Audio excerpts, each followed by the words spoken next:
two well-known names in the cloud hosting world. One big question: which one really delivers? On the left, DigitalOcean, the easiest cloud for developers. And on the right, Linode, cloud computing with total control.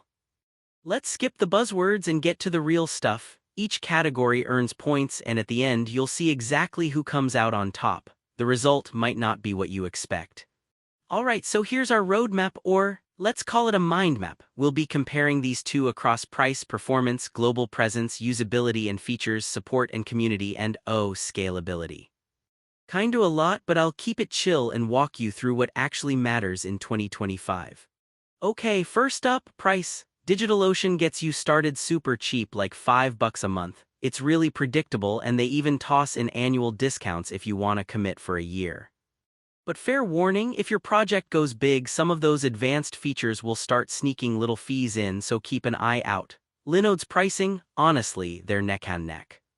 Good transparency, competitive rates, and if you're scaling over time, it's affordable. But heads up, bulk discounts only really hit if you're rocking some monster configurations, so overall they're pretty evenly matched here. Tie. Now let's talk performance. DigitalOcean comes swinging with fast SSDs and blazing upload-download speeds. I mean, over 1.3 Gbps is not a joke. Sometimes their I/O can dip if you're hammering the servers, but normally it's solid.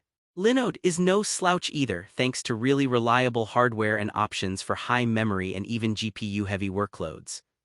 But in straight speed tests, DigitalOcean is just a hair faster. So if you want zippy benchmarks and snappy responses, DigitalOcean edges this one out. Alright, global presence. Where in the world can you deploy? DigitalOcean's got 12 data centers spread across 195 countries. Really impressive reach, right? But Linode actually slides ahead with slightly better regional diversity, including spots like Japan, Germany, India, and Canada. It's really nice, especially if you want your servers close to your users. So Linode clearly takes the win in this category. Oh, and here's something cool. DigitalOcean actually coined the term droplets for its virtual machines, which is super catchy. And get this, Linode, it's one of the oldest independent cloud providers out there. So there's some fun history in this rivalry. Usability and features, this one's always fun. DigitalOcean is seriously one of the easiest, quickest cloud providers to get rolling with. The interface is clean, onboarding feels almost too easy in a good way, and you get a ton of tutorials, API docs, and full-on CMS integrations for WordPress, Joomla, Drupal, Magento. Kubernetes, databases, app platform, it's all packed in. If you're hardcore into custom configurations, though, you might bump up against some limits. Linode flips the script with loads of granular control, so techies will feel right at home. Block and object storage, heavy-duty GPU stuff, managed databases, all that. The interface, not super beginner-friendly and no CMS right off the bat. So DigitalOcean keeps it easy and well-documented, which is honestly awesome for most people. DigitalOcean wins here. On to support and community. So DigitalOcean, as expected, has a massive documentation base, tons of guides and active forums, but if you need direct help or actual customer support, well, reviews are kinda meh. Linode actually shines here, with transparent, snappy ticketing and a rep for solid customer support.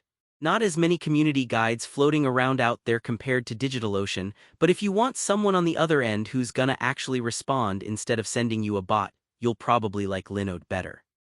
So Linode steals this one. Last up, scalability. DigitalOcean gives you a good chunk of VPS configs, managed Kubernetes, auto-scaling, that stuff. But when you really want to crank things up to enterprise levels, make sure to double-check the pricing because it adds up fast. Linode has 4 clear tiers: standard, dedicated CPU, GPU, high memory, and scaling up or out is honestly smoother. Just easier to manage growth when your project blows up. Linode is the winner here if scaling is your thing.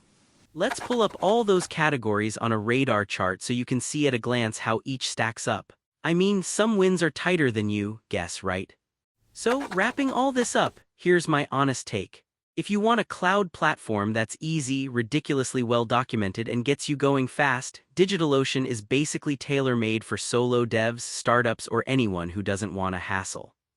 But if you need more control, better scaling, and you care about customer support, Linode's got a pretty strong case, especially if your project is going to grow. Personally, I kinda lean DigitalOcean for the simplicity, but Linode is perfect if you want more nerd knobs and future-proofing. Alright, did this help you figure out which cloud is your next home? If so, share it or just bookmark for when you need to make a hosting decision down the line.